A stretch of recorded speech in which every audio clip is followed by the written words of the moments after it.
আয়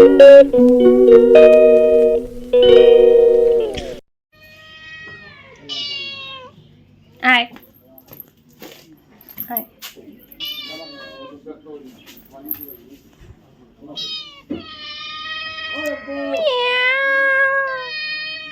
কালুয়া খিদা পাইছে?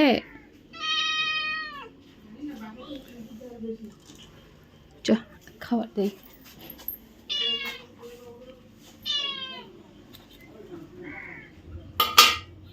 সকালবেলা ঘুম থেকে উঠেই রান্নাঘরে এসেছি, আর রান্নাঘরে এসে আমাদের কালুয়া এত পরিমাণে কান্না করছিল তোমরা দেখতেই পেলে।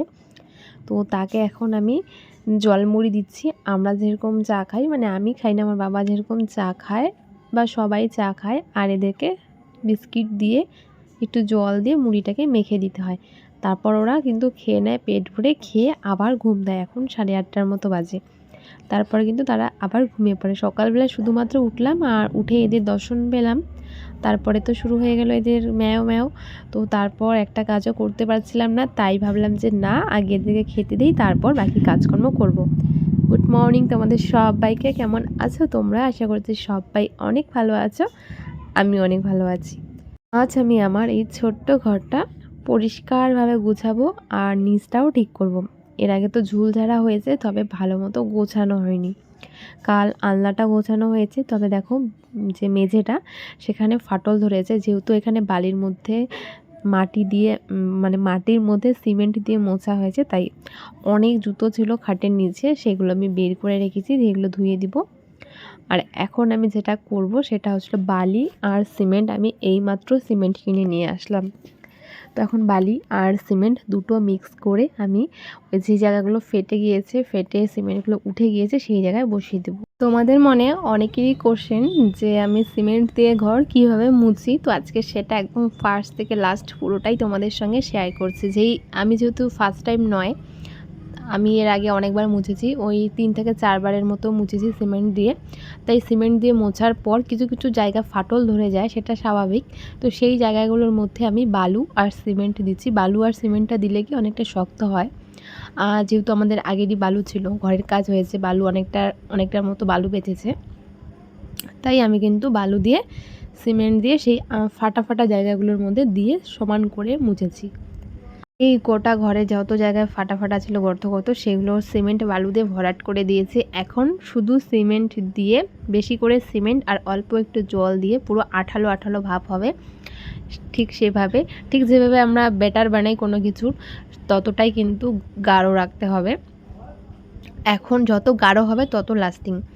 এখন পুরো ঘরটা ভালো করে মুছে নিচ্ছি। যদি ফার্স্ট টাইম মুছতাম তাহলে আরও একবারে অনেক বেশি করে সিমেন্ট দিয়ে, একটুখানি কম জল দিয়ে, কোনো বালু নাই, কোনো কিছু নাই, ডাইরেক্টলি শুধু সিমেন্ট আর জল দিয়ে মুছে যেতে হবে। অনেক সিমেন্ট লাগবে কিন্তু। আমার এখানে 5 কেজির মতো সিমেন্ট আছে। আমার এইটুকু ঘর মুছতে 5 কেজি সিমেন্ট আনা হয়েছে। যেহেতু আমাদের দিকে খোলা সিমেন্ট পাওয়া যায়, আমি 5 কেজির মতো এনেছি, তবুও কিন্তু এক সাইডটা মোছা হয়নি। তো এই যে আমার ঘরের ফাইনাল লুক, ঘরের কাজ মোটামুটি কমপ্লিট। নদীতে যেহেতু অনেক আলু, তো সেখান থেকে আলু আনা হয়েছে, আর আলুগুলো অনেকটা বালু বালু ছিল, তো সেগুলো আমি ধুয়ে শুকাতে দিয়েছিলাম। আর গেটটা ছিল খোলা, আর তার মধ্যে একটা ছাগল এসে পুরো আলুগুলো খেয়ে আধা আধা করে রেখে চলে গিয়েছে। আমার ঘর মোছার পর ঘরের বাইরেটা পুরো নোংরা হয়েছিল, সেটা পরিষ্কার করেছি, আলুগুলো ঢুকিয়ে রেখেছি। এখন এই যে জুতোগুলো দেখছো, এগুলো পরিষ্কার করবো। কালকে কিন্তু মানে এই যে সিমেন্ট দিয়ে ঘর মুছেছি, তারপর কিন্তু আমি আর ঘরে ঢুকিনি। সিমেন্ট দিয়ে ঘর মোছার পর কতক্ষণ লাগে শুকাতে? যদি প্রচণ্ড রৌদ্রু থাকে তাহলে 3 থেকে 4 ঘন্টার মধ্যে শুকিয়ে যায়। আর যদি রৌদ্রু না থাকে তাহলে কিন্তু একটা দিন গোটা লাগে একটা ঘর শুকাতে। হ্যাঁ, যেহেতু আমি অনেকটা গাঢ় করে সিমেন্ট দিয়ে মুছি, একটা কিন্তু গোটা দিন লাগে। আমি 12টার আগে যা কাজ করেছি 12টার পর, মানে ওই সিমেন্ট দিয়ে ঘর মোছার পর আমি কিন্তু ঘরে আসিনি। যা জিনিসপত্র লাগে প্রয়োজনীয় সেগুলো আমি আগেই বের করে রেখেছিলাম। তারপরে সিমেন্ট দিয়ে ঘর মুছে লাইট ফ্যান আগেই অফ করে রেখেছি, দরজাটা খোলা রেখেছিলাম। সন্ধ্যাবেলা দরজাটা লাগিয়ে দিয়েছি। একবারে 10:30টার সময় ঘরে এসেছি, তখন দেখেছি যে না, ঘরটা কিন্তু শুকিয়ে গিয়েছিল। তো এই ছিল শোকানোর ব্যাপারটা বলে দিলাম, আমি কীভাবে মুছি সেটাও বলে দিয়েছি, দেখিয়েও দিয়ে দিলাম আর কি। তো কাল তো তারপর আর ভিডিও করা হয়নি, টুকটাক যা কাজকর্ম ছিল সেগুলো আমি অফ ক্যামেরাই করে রেখেছি। আজকে যে ভিডিওটা করছি সেটা কিন্তু আমি অ্যাড করে দিচ্ছি। তো আজ সকালবেলা ঘুম থেকে উঠেই বিছানাটা গুছিয়ে নিব, আর তার সঙ্গে আজকে বিছানার কভারটাও পাল্টে দেবো, মানে বিছানার চাদরটাও পাল্টে দেবো। যেহেতু কাল সিমেন্ট দিয়ে ঘরটা মোছা হয়েছে, আর সিমেন্ট দিয়ে ঘর মোছার পর ঘরটা দেখতে এত সুন্দর লাগে, যারা সামনে থেকে দেখে তারাই জানে। তো সিমেন্ট দিয়ে ঘর মোছার পর বিছানার চাদরটা একটু, ওটা যেহেতু পুরনো হয়েছে আর এটা নতুন, তো ভাবলাম যে না, পুরনো চাদরটা তুলে নতুন চাদরটা দিয়ে দিই, এতে করে কিন্তু ঘরটা দেখতে অনেক সুন্দর লাগবে। আর তোমরা তো জানোই যে বিছানার চাদর যদি সুন্দরভাবে ঘরের মধ্যে বিছানো থাকে তবেই ঘরটা সুন্দর লাগে দেখতে। বিছানার চাদরটা পাল্টাবো, আর তখন আমি দেখি যে আমার বিছানাটা অনেক নোংরা হয়েছে। কিছুদিন আগে ঝুলঝাড়া হয়েছিল কিন্তু বিছানাটা মোছা হয়নি। আজ আমি পুরো ঘর পুরো চকচক করব। যতটা পারবো, আমার পক্ষে যতটা করা সম্ভব আমি ঠিক ততটাই করব। একটা ঘর গুছানো কিন্তু মুখের কথা নয়, আর একটা ঘর গুছানো একদিনে কমপ্লিটও করা যায় না। হ্যাঁ, কমপ্লিট করা যায় না কেন, যদি আমি সকাল থেকে বিকাল অবধি বা রাত অবধি ঘরের মধ্যেই ঘরের কাজগুলোই করি, তাহলে ঘরের কাজ করা কমপ্লিট হবে। কিন্তু আমার আরও অন্যান্য অনেক কাজ থাকে, সেগুলো কাজ করে ফাঁকা টাইমে ঘরের কাজ করি, তাই আমি একদিনে কমপ্লিট করতে পারি না। একদিন ঝুল ঝাড়তে হয়, একদিন জিনিসপত্র মানে ধুতে হয়, একদিন পরিষ্কার করতে হয়, একদিন কাপড় গোছাতে হয়। এই করে করে আমার আজকে 3 দিন, আগে 2 দিন হয়েছে, আজকে নিয়ে 3 দিন। তো আজকে যতটা পারবো পুরো ঘরের কাজ কমপ্লিট করব। তো বিছানার চাদরটা পাল্টে দিয়েছি, আর আমার যেহেতু টান বিছানার চাদর পাতার অভ্যাস, মানে আমার এভাবে বিছানার চাদর বিছাতেই ভালো লাগে, তাই আমার একটু বিছানার চাদরটা বিছাতে অনেকটা সময় লাগে। ভালো মতো বিছিয়ে একদম সুন্দরভাবে টান করে বিছিয়ে নিয়েছি। আর এখন আমি যেহেতু বিছানার চাদরে আমার বালিশ কভার আছে, তাই ভাবলাম যে আমি সেদিন যে বালিশ কভারগুলো লাগিয়েছি সেগুলো খুলে ভাঁজ করে রেখে দিই, আর আজকে ম্যাচিং করে বালিশগুলোর মধ্যে বালিশ কভারগুলো লাগিয়ে দিই। তো দেখো আমি কিন্তু বালিশের মধ্যে বালিশ কভারগুলো পরিয়ে দিচ্ছি, আর খুব সুন্দর লাগছে, একদম পিওর সুতি, শুয়ে এত আরাম কি বলবো। আর আজকে খুব একটা গরম নেই, তবে বৃষ্টি ভাব, কিন্তু বৃষ্টি হয়নি। কাল রাতে অনেক বৃষ্টি হয়েছিল, প্রচণ্ড জোরে বিদ্যুৎ চমকাচ্ছিল, আর যেটা আমার অনেক ভয় লাগে। আমার ঝড়ের থেকেও বেশি ভয় লাগে। ঝড়ে কি হবে, একটুখানি বাড়ির সামনে গাছপালা থাকলে সেটা হচ্ছিলো ভেঙে যাবে, পড়ে যাবে, এটা কিন্তু বিদ্যুৎ চমকালে অনেক বড় ক্ষতি হয়ে যায়। আমার বিদ্যুৎ জিনিসটা ঝড়ের থেকে বেশি ভয় লাগে। তোমরা আমাকে বলেছিলে যে এত গরমে লেপ ব্ল্যাঙ্কেট কী করতে লাগে, তো মানে সেটা থেকে আমার আজকে লেপটা আমি সরিয়ে রাখছি সেই কমেন্টটা দেখে। কিন্তু হ্যাঁ, বৃষ্টি আসলে আমার ব্ল্যাঙ্কেটটা লাগবেই। এখন যেহেতু প্রচণ্ড গরম, তাই আমার লেপটা না লাগলেও ব্ল্যাঙ্কেটটা ঠিকই লাগবে, তবে এখন লাগবে না, এখন আমার কাঁথাতেই হয়ে যাবে। আর এই যে কাঁথাটা দেখছো, এখন এটাই ভাঁজ করে রাখবো, এটা গায়ে নিয়ে ঘুমোবো, আর যদি বৃষ্টি হয় তবে ব্ল্যাঙ্কেটটা নেব। তো আমার বিছানাটার মধ্যে কিছু আমি এখন হিবিজিবি রাখবো না, তখন তো খুব দরকার ছিল লেপ রাখার জন্য, তাই রাখতাম। আর আমার যেহেতু ঘরটা খুবই ছোট, লেপ রাখার জায়গা নেই, বিছানাতেই রাখতে হয়, তাই সেখানেই রাখি। আজ যেহেতু আমি লেপটা ঢুকিয়ে রাখবো, তাই আমার বিছানাটা একদম পুরো পরিষ্কার করে নিয়েছি। আর এখন কিন্তু বিছানাটা খুব সুন্দর লাগছে দেখতে, আর আমার বিছানাটা কিন্তু অনেকটাই বড়। তো বড় বিছানাটা তো, আর একদমই পুরো ফাঁকা, কোথাও কিছু রাখিনি, জাস্ট শুধু 2টো বালিশ রেখেছি, ব্যাস। বিছানা গোছানো কমপ্লিট, আর ঘর তো কালকেই মুছে নিয়েছি, ঝুলঝাড়া হয়েছে, আলনাটা গোছানো কমপ্লিট। এখন আমার বাকি কাজ হচ্ছে এই ওয়ার্ড্রপের উপরে কিছু জিনিস আছে সেটা পরিষ্কার করব। আমার অনেক অপ্রয়োজনীয় জিনিস সেগুলো আজকে আমি ফেলে দেব। তো এখন আমি দেখাচ্ছি তোমাদেরকে আমার ক্লিপের কালেকশন। কিছু ক্লিপ আছে মানে প্রয়োজনের থেকেও বেশি, আবার কি বলবো, যে থাকলে পরে ভালো হতো আর কি। যার যত থাকে তার তত আবার চাই, ঠিক সেরকমটা এখানে কিছু আমি কিনেছি, কিছু মা, কিছু বুনু।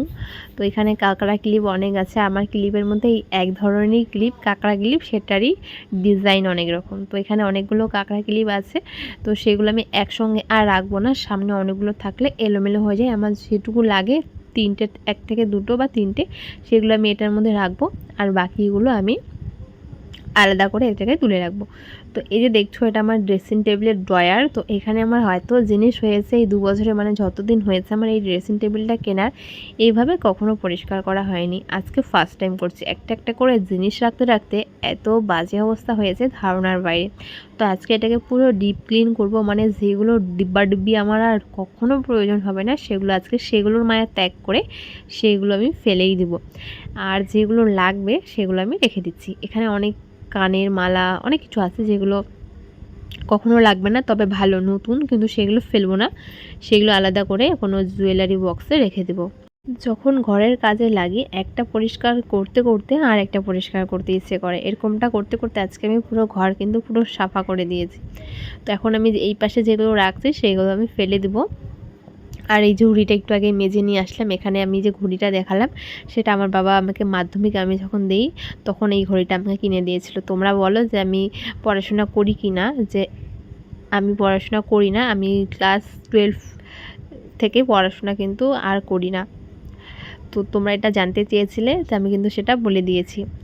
আর এখন আমার যে জিনিসগুলো দরকার নেই সেইগুলো আমি একটা ব্যাগের মধ্যে রেখে দিয়েছি, সেগুলো ফেলে দেবো। এখানে দেখো আমি ড্রেসিং টেবিলটা গোছাতে যাচ্ছি, এখানে আবার একটা ঝুড়ি পেয়েছি, জানি না ওখানে কি কি আছে, এবার সেটা খুলবো আর দেখবো সেখান থেকে কিছু খাজানা বের হয় কিনা, কারণ আমার এরকম অনেক জিনিস থেকে কোনো দরকারি জিনিসগুলো আমি খুঁজে পাই না, তারপর পরে যখন ঘর গুছাই তখন কিন্তু পেয়ে যাই আর কি। তো চলো আমি ঝুড়িটা বের করলাম। আর কিছু ফুলের টব আমি এখানে লাইন করে রাখবো না, কারণ আমার এইভাবে রাখলে পরে ঘরটা, যেহেতু আমার উপরে লাইটটা একটু অন্ধকার অন্ধকার হয়ে যায়। তো ব্যাগ খুলতেই তো প্রথমত পেয়ে গেলাম একটা স্মৃতি, যেগুলো স্কুল লাইফে ছিল, ফটো আমার বোনুর, তো সেটা পেলাম। তারপরে পেলাম ছোটোবেলার রূপোর পায়ের তোড়া, রূপোর মালা, সেগুলো আমার ছোটোবেলা ছিল, সেগুলো পেয়ে গেলাম। তারপর আমার বোনু যেহেতু নার্সিং কোর্স করেছিল তো সেগুলোর আইডেন্টি কার্ড ছিল, তারপর ইঞ্জেকশন, তারপর কি বলবো, কটন, অনেক ধরনের জিনিস, স্টেথোস্কোপ, অনেক কিছু ছিল। তো সেগুলো আমি রেখে দিলাম, যেহেতু ওরও একটা স্মৃতি, সেগুলো আমি রেখে দিলাম। আর বাড়তি যে জিনিসগুলো ছিল ওই বিভিন্ন রকমের মলমের কৌটো, কারণ আমাদের বাড়িতে মলম অনেক থাকে, মলমের কৌটো, তারপরে ওষুধ, সেগুলো ফেলে দেবো, সেগুলো লাগবে না। চুড়ি, মেহেন্দি, অনেক কৌটো টোটো এগুলো ফেলে দেবো, এগুলো আর দরকার নেই। পুরো ঘর একদম সাফা করে দিয়েছি। আর এখন এই যে ঘরটা ঝাড় দিচ্ছি, এই ঝাড়ুটা কিন্তু প্লাস্টিকের, এটা দিয়ে ঝাড় দিচ্ছি, একদম পুরো পাকার মতো করেছি, কিন্তু পাকা নয়, কারণ পাকাটা একদম প্লেন থাকে, যেটা ফিনিশিংটা হয় খুব সুন্দর, যেটা ওই কুর্নি না কি বলে পালিশ করে যেটা, সেটা দিয়ে করে। আর আমি এটা হাত দিয়ে করেছি, বস্তা দিয়ে মুছেছি, তাই আমার ফিনিশিংটা খুব একটা ভালো হয়নি, এতটুকুই তফাৎ। তো চলো আমি ঘরটা ভালো মতো ঝাড় দিয়ে নিই। আমার কিন্তু ঘরের কাজ প্রায় শেষ। এখন শুধু ঘরটা ঝাড় দেওয়ার পর ড্রেসিং টেবিল, শোকেস এগুলো মুছবো, কারণ এগুলো আমি বেশিরভাগ টাইম ঘর ঝাড় দেওয়ার আগেই মুছি, তারপর ঘর ঝাড় দেওয়ার পর আবার একটু ধুলো ধুলো হয়ে যায়, তাই ভাবলাম যে না, আজকে আমার মনে আছে, আজকে আগে ঘরটাই ঝাড় দিয়ে নেব, তারপরে এগুলো করব। বাইরের কাজ তো রয়েছে, বাইরে অনেক কাপড় বেরিয়েছে, সেগুলো ধুয়ে দেবো, রান্নাবান্না এগুলো করবো আর কি। তো এখন যেহেতু আমি ঘরের কাজ করছি তো পুরো ফোকাসটা আমি সেদিকে রেখেছি কি করতে হবে না হবে। তো এখন ড্রেসিং টেবিলটা মুছছি, বাপরে কতদিন পর আমি মুছছি এটা ভালো মতো করে। নর্মালি এমনি কাজ যেহেতু রোজই মুছতে হয়, টুকটাক করে মুছতাম, তবে একদম ডিপ ক্লিন কিন্তু আমি করিনি, আজকে করছি। আমার আজকে পুরো হাত ব্যথা হয়েছে, এত নোংরা হয়েছে। আর এটা যেহেতু আমার পুরো সাদা ধপধপে, আর সাদা জিনিসের যত্নটা একটু বেশি করতে হয়, তাই আমি কিন্তু ভালো করে মুছে কুছে নিচ্ছি। আর এতটাই দূর থেকে একটু কমই বোঝা যায় নোংরাগুলো ক্যামেরাতে, তো আমি একটু ঘষে ঘষে পরিষ্কার করছিলাম। আর অনেক নোংরা হয়েছিল, একদম পুরো ক্লিন করে রেখেছি। আর এটা কিন্তু যত্নের উপর নির্ভর, মানে যত যত্ন হবে ততই নির্ভর, মানে পরিষ্কার পরিচ্ছন্নতা বেশি থাকবে, যে যেরকম জিনিসের যত্ন করতে পারে। এটা আমার প্রায় 2 থেকে 2.5 বছর হতে চললো, এখনও কিন্তু আগের মতনই আছে, সেরকম কিছু হয়নি যে। আর ভেঙে যাওয়ার ব্যাপারটা, সেটা কোয়ালিটি যেরকম সেরকম, আমি যতই যত্ন করি না কেন, কোয়ালিটি যদি খারাপ থাকে ওটা অবশ্যই ভাঙবে, কিন্তু পরিষ্কার পরিচ্ছন্ন রাখার দায়িত্বটা আমার। যখন আমি একটা জিনিস কিনে আনবো সেটাকে আমি কতটা পরিষ্কার করতে পারছি না পারছি সেটা নির্ভর করবে আমার উপর, আর কোয়ালিটি নির্ভর করবে সে ব্র্যান্ডের উপর বা সেই কোম্পানি বানাবে তার উপর। তো এটা কিন্তু আমার 2 থেকে 2.5 বছর হতে চললো, 10 থেকে মানে 15 থেকে 20 বছরের অবধি নিয়ে যেতে পারবো যদি যত্ন করা যায়। আর যেটা যেহেতু প্লাইয়ের জিনিস, তো জল না পড়লে ওটা অনেক দিন যাবে, আর জল পড়লে তো গেল মায়ের ভোগে। তো এখন আমি শোকেসটা মুছে নিচ্ছি, শোকেসটা আমি এত সুন্দর করে পরিষ্কার করেছি, এখন এখানে কোনো হিবিজিবি নেই, পুরো ক্লিন করে রেখেছি। আর ফুল টুলগুলো একটু হাটিয়ে দিয়েছি, খুব একটা ফুল আবার ভালোও লাগে না, আবার একটা দুটো থাকলে বেশ ভালোও লাগে। মানে প্রয়োজনের থেকে বেশি জিনিস কখনোই ভালো লাগে না। তো চলো আমি এখন শোকেসটাকে ভালো করে মুছে নিচ্ছি। আর এই কাজগুলো কিন্তু আমি সবসময় মুছি, তাই একদম নতুনের মতো। আর এই শোকেসটা অনেক পুরনো, মানে আমরা যখন ছোট ছিলাম তখনকার এইগুলো। তো আমার পুরো ঘর গোছানো কমপ্লিট। এখন চলো দেখাই ফাইনাল লুকটা কতটা কি করতে পেরেছি। তো এই আমার শোকেসের উপরটা, আর শোকেসটা দেখো পুরো পরিষ্কার করেছি এই উপরটা, আর কাপড়গুলো পাল্টে দিয়েছি। জানি খুব সুন্দর লাগছে দেখতে, আর এত কষ্ট করার পর যখন নিজের ঘরটাকে দেখি সত্যি মনটা তখন অনেক ভরে যায় যে না, আমি সুন্দরভাবে গুছিয়ে রাখতে পেরেছি। আর এই যে কাপড়গুলো, এগুলো তো আগের দিনই করে রেখেছিলাম, যেভাবে রেখেছি সেভাবেই আছে। তো যেহেতু আমাদের বাড়িতে কেউ নেই, তাই এভাবেই কিন্তু থাকে সমস্ত কিছু। আর বিছানাটা একদম সুন্দর করে রেখেছি, পুরো ক্লিন, কিচ্ছু রাখিনি, জাস্ট শুধু দুটো বালিশ রেখেছি, ব্যাস এতটুকু। তো আমার বিছানার নিচটা একদম পুরো পরিষ্কার করে মুছেছি। আর এই হচ্ছে আমার ছোট্ট একটা ঘর। তো চলো আজকের ভিডিওটা এখানে শেষ করছি। তোমাদের সবাইকে টাটা।